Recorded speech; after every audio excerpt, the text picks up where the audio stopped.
So ఈరోజు మన video ఏంటంటే బ్యాంకులో అసిస్టెంట్ మేనేజర్ అలాగే ఆఫీస్ అసిస్టెంట్ పోస్టులకి నోటిఫికేషన్ అనేది రిలీజ్ అయిందనమాట. నేను ఇప్పుడు మీకు ఆ నోటిఫికేషన్ గురించి బ్రీఫ్గా ఎక్స్ప్లెనేషన్ అనేది ఇస్తాను. నెక్స్ట్ ఏంటంటే డీటెయిల్డ్గా ఆ నోటిఫికేషన్ అనేది ఎక్స్ప్లెయిన్ చేస్తాను అనమాట.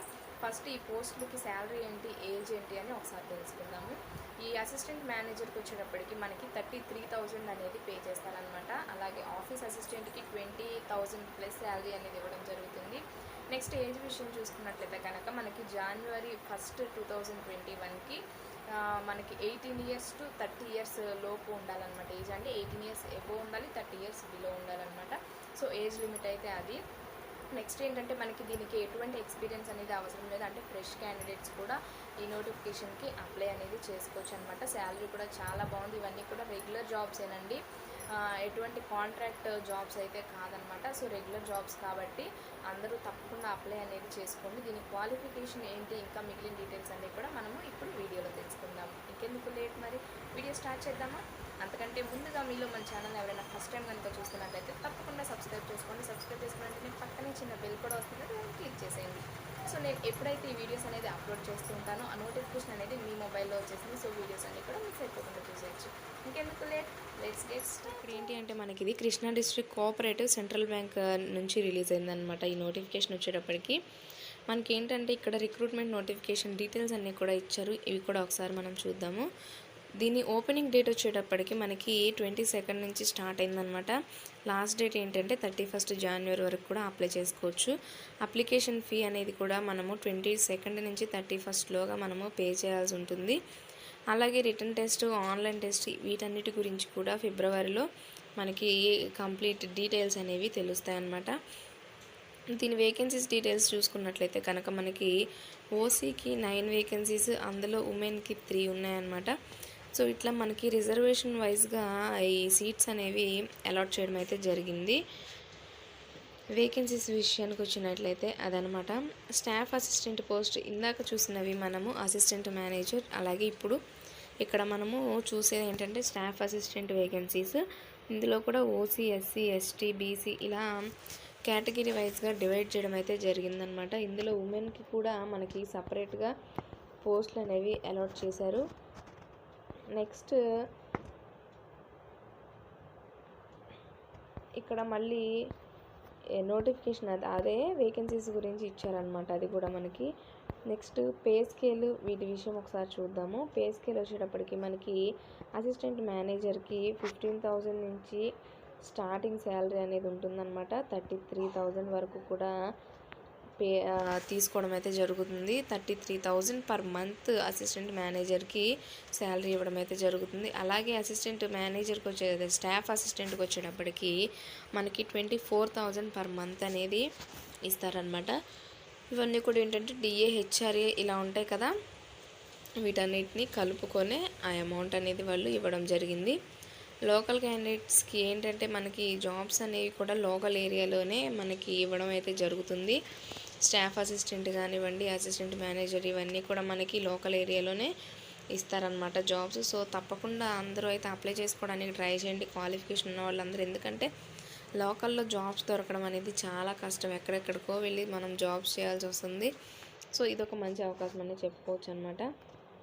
నెక్స్ట్ ఇక్కడ ఏంటంటే January 1, 2021కి ఏజ్ లిమిట్ చూసినట్లయితే మనకి ఎస్సీ, ఎస్టీ వాళ్ళకి 5 years ఏజ్ రిలాక్సేషన్ అనేది ఇచ్చారు. అలాగే బీసీ వాళ్ళకి 3 years ఇచ్చారు. ఫిజికల్లీ ఛాలెంజ్డ్ వాళ్ళకి 10 years, అలాగే ఫిజికల్లీ ఛాలెంజ్డ్లో మళ్ళీ ఎస్సీ, ఎస్టీ వాళ్ళు ఉంటారు కదా, వాళ్ళకైతే 15 years ఉంది. అలాగే బీసీ వాళ్ళకైతే 13 years ఉంది. ఇంకా ఎక్స్ సర్వీస్ మ్యాన్, డిజేబుల్ వాళ్ళకైతే వాళ్ళకు కూడా అంటే వాళ్ళకి తగ్గట్టు ఇక్కడ ఏజ్ రిలాక్సేషన్ అనేది ఇచ్చారనమాట. ఓకేనా ఫ్రెండ్స్, ఇక్కడ వరకు అయితే అదనమాట age relaxation, salary, vacancies, reservation ఇవన్నీ అయితే సో అలా అయితే ఇవ్వడం అయితే జరిగిందనమాట. ఎలిజిబిలిటీ ఉన్న వాళ్ళందరూ కూడా తప్పకుండా ఇట్లాంటి ఛాన్స్ అనేది మళ్ళీ మళ్ళీ మనకి దొరకదు కాబట్టి అందరూ కూడా సద్వినియోగపరుచుకుంటారని అనుకుంటున్నాను. దీనికి ఎడ్యుకేషనల్ క్వాలిఫికేషన్ వచ్చేటప్పటికి గ్రాడ్యుయేషన్ ఆఫ్ రికగ్నైజ్డ్ యూనివర్సిటీ, అలాగే ఇంగ్లీష్ కూడా తెలిసి ఉండాలన్నమాట. ప్రొఫిషియన్సీ అనేది ఉండాలి. అంటే ఇప్పుడు మనకి ఏంటంటే అంటే మనం ఎక్కడైతే అప్లై చేసుకుంటామో ఆ లోకల్ లాంగ్వేజ్ అనేది తెలిసి ఉండాలి. అలాగే తప్పకుండా తెలుగు అనేది వచ్చి ఉండాలన్నమాట. కంప్యూటర్ నాలెడ్జ్ కూడా ఉండాలి. అంటే ఇప్పుడు మినిమం కంప్యూటర్ నాలెడ్జ్ లేకుండా అయితే ఎవరు ఉండట్లేదు కదా. సో కంప్యూటర్ నాలెడ్జ్ కూడా మినిమం ఉండాలి అని వీళ్ళు ఇక్కడ అడిగారనమాట.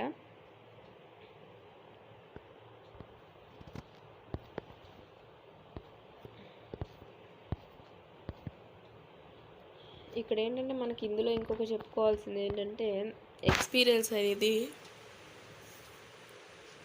ఏమీ అడగలేదు. సో ఫ్రెషర్స్ కూడా దీనికి అప్లై అయితే చేసుకోవచ్చు. మనకి ఎస్సీ ఎస్టీ పీసీ అలాగే ఎక్స్ సర్వీస్మెన్స్కి బ్యాంక్ ఛార్జెస్ 708 రూపీస్ అనమాట. Direct recruitment to both the posts. అంటే మనకి ఏంటంటే ఇది డైరెక్ట్ రిక్రూట్మెంట్ అనమాట. ఇంటర్వ్యూస్ ఇలా ఏమీ ఉండవు. అంటే మేబీ ఉంటే ఇంటర్వ్యూ ఉంటుందేమో కానీ రిటర్న్ టెస్ట్ ఇలా అయితే ఏమీ కూడా ఉండవు అనమాట. నెక్స్ట్ ఓసీబీసీ వాళ్ళకి application fee plus bank charges ఈ రెండు కలిపి 826 అనేది ఇవ్వడం జరిగింది. సో ఇవైతే ఫీ డీటెయిల్స్ ఫ్రెండ్స్. నెక్స్ట్ మనకి ఇక్కడ సెలక్షన్ ప్రొసీజర్ కూడా ఇచ్చారు. ఇది కూడా ఒకసారి చూద్దాము. అసిస్టెంట్ మేనేజర్కి అనమాట ఈ సెలక్షన్ ప్రొసీజర్ వచ్చేటప్పటికి. ఇందులో ఏంటంటే ఆన్లైన్ టెస్ట్ ఉంటుంది, లేదంటే ఎగ్జామినేషన్ అండ్ ఇంటర్వ్యూ. అంటే వీటన్నిటిలో ఏదో ఒకటి మాత్రమే కండక్ట్ చేసి మనల్ని ఎంపిక అయితే చేసుకుంటారనమాట. ఆన్లైన్ టెస్ట్ కానీ ఎగ్జామినేషన్ మార్క్స్ ఈ రెండిట్లో ఏదైనా సరే 100 మార్క్స్ అనేది ఉంటాయి. అలాగే ఇంటర్వ్యూ కూడా ఉంటుంది 12.5 మార్క్స్కి. ఇందులో ఏంటంటే నెగిటివ్ మార్కింగ్ కూడా ఉంది ఫ్రెండ్స్. నెగిటివ్ మార్కింగ్ ఏంటంటే మనము క్వశ్చన్స్ రాంగ్ ఆన్సరింగ్ కనుక చేసినట్లయితే మనము స్కోర్ చేసిన మార్క్స్లో నుంచి మైనస్ మార్క్స్ అనేవి కూడా వస్తాయన్నమాట. ఇందులో మనకి రీజనింగ్ 35 మార్క్స్కి ఉంటాయి. 35 క్వశ్చన్స్ ఉంటాయి, 35 మార్క్స్. అలాగే న్యూమరికల్ ఎబిలిటీ 35 క్వశ్చన్స్, 35 మార్క్స్ ఉంటాయి. ఇంగ్లీష్ లాంగ్వేజ్ కూడా 30 క్వశ్చన్స్, 30 మార్క్స్.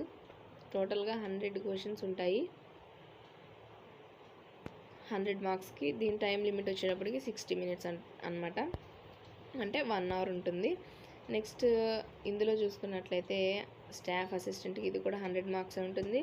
అలాగే నెగిటివ్ మార్కింగ్ కూడా ఉంది. ఇందులో కూడా రీజనింగ్, న్యూమరికల్ ఎబిలిటీ ఈ రెండు కూడా 35 మార్క్స్ 35 70 క్వశ్చన్స్ వస్తాయన్నమాట 70 మార్క్స్కి. నెక్స్ట్ ఇంగ్లీష్ లాంగ్వేజ్ ఏంటంటే 30 క్వశ్చన్స్ 30 మార్క్స్కి అనమాట. ఇది కూడా మనకి టైం లిమిట్ వచ్చేటప్పటికి 60 మినిట్స్ ఇవ్వడం జరిగింది, అంటే 1 అవర్. సో నెక్స్ట్ ఏంటంటే ఇవన్నీ కూడా అయిపోయిన తర్వాత మనకి ఇన్ఫర్మేషన్ అనేది వాళ్ళు ఇస్తారనమాట. అంటే కాల్ లెటర్ అనేది ఇవ్వడం అయితే జరుగుతుంది. అంటే వెబ్సైట్లో ఉంటాయన్నమాట. మనం వెబ్సైట్ని చెక్ చేసుకుంటూ ఉండాలి.